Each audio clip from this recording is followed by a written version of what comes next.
আসসালামু আলাইকুম বন্ধুরা, আমরা এসেছি দাম্মাম কর্নিশে। আর আজকে আপনাদের এটা ঘুরে দেখাবো। চলুন ঘুরে আসি। সমুদ্রের পানির রংটা ওশেন ব্লু।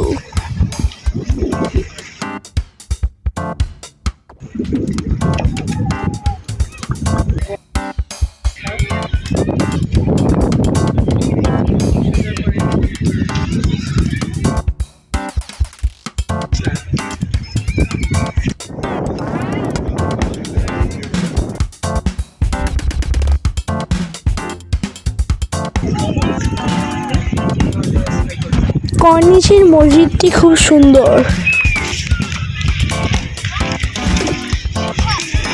খেলার জায়গায় ছেলেরা ফুটবল খেলছে।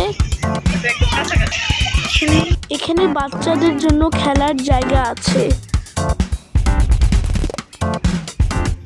কর্নিশে রাস্তার পাশেই পানি পেয়ে যাবেন।